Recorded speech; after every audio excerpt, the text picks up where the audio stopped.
So, hi.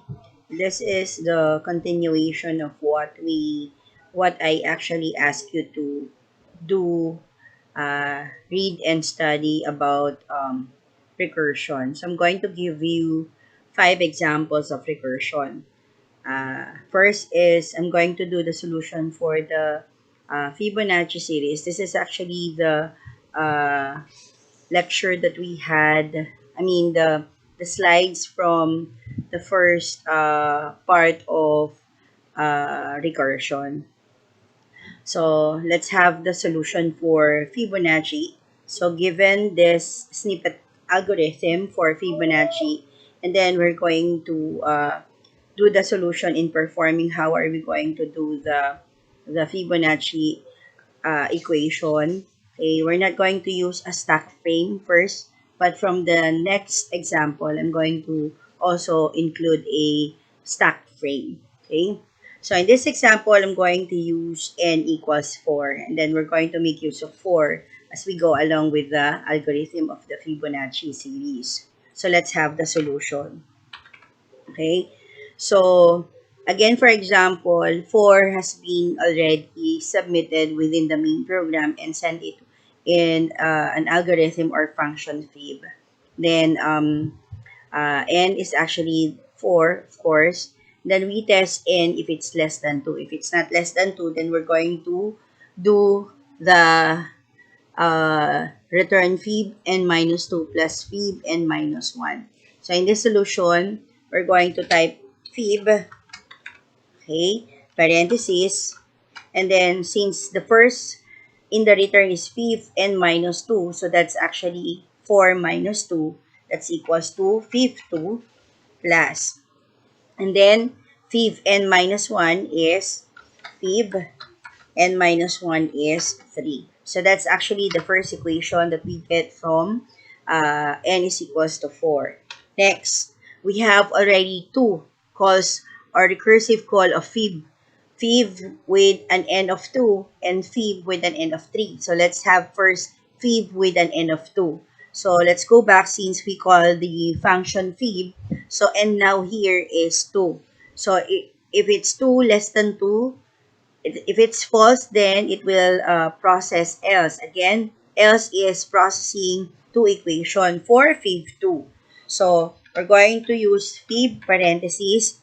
And now here is 2 since the first call of the recursive call of fib is 2. Here 2. So fib 2 minus 2 is 0 plus, again, plus is only for 2 again. Fib, again, the n is this 2, okay? So, n is 2 minus 1 is 1 parentheses. So, we're done with getting the fib for n equals 2. Now, let's proceed for fib 3.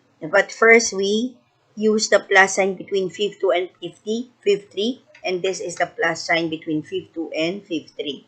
So, next, we're going to do fib 3.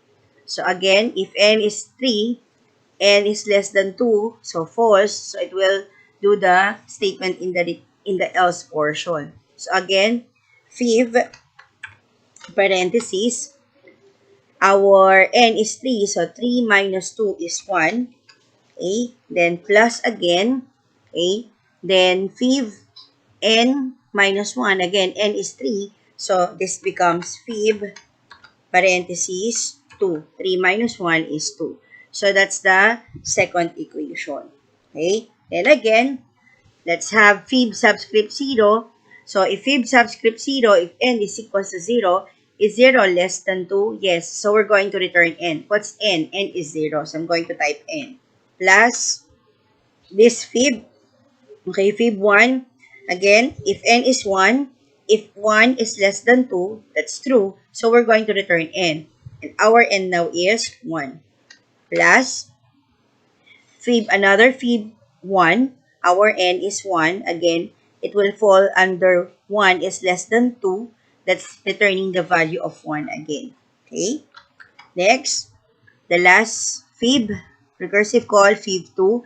So, if our fib is, n is 2, Let's try again. If 2 less than 2, false. So it will proceed to else and process again this equation. So plus fib 2 minus 2 is 0 plus another fib parentheses 2 minus 1 is 1.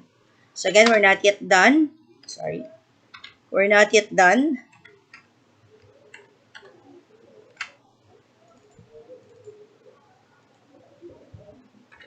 We're not yet done with the equation since we still have a recursive call of fib for subs up n0 and n1.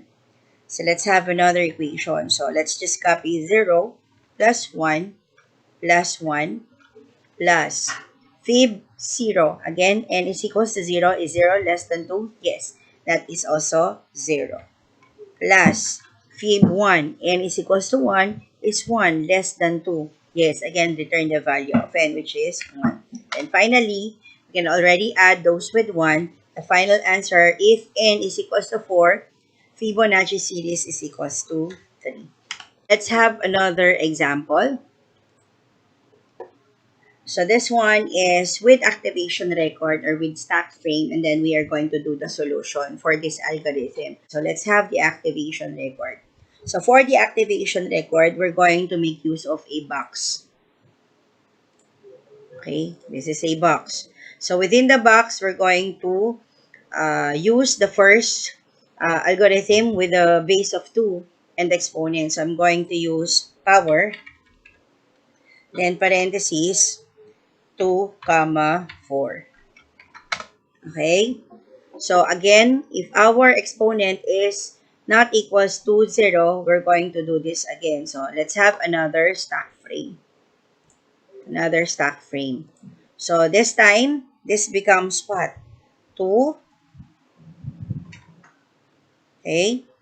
Our base is 2 times power, parentheses, okay? And then the base is 2. And then this time, previous exponent is 4 minus 1 becomes 3. Okay? So we're going to call another instance of a function. Wait. I'm going to put an arrow. Okay? So again, I'm going to use another arrow since we're going to call another instance of a function. So I'm going to use an arrow again. And then I'm going to put a box. So this time, I'm going to use 2 times power. This time, power is 3 is equals to 0. False. So I'm going to do this again. So this becomes 2, comma, exponent from the previous is 3 minus 1 becomes 2, parentheses. Okay, so we're not yet done because we still call an instance of another function. So let me just put and insert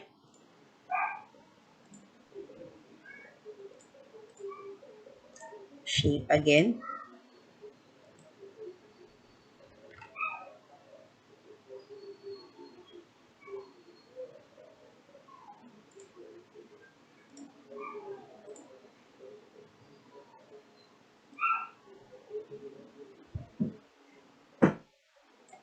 Okay, then again, I'm going to use um, the base 2 and exponent 2 now. So this becomes what? Is 2 is equals to 0? Again, not yet. So we're going to return base 2 times another power, calling an instance of another function. And then this time, the base is still 2, but the exponent is 2 minus 1 is 1. Okay, so again, we are calling another instance of a function. So I'm going to use again and insert arrow.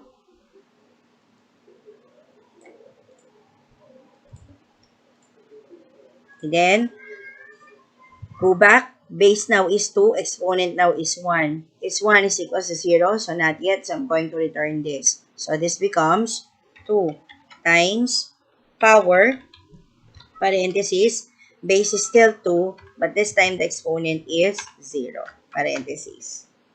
Okay. So again, calling off another instance of a function. Okay. So I'm going to put again an insert shape.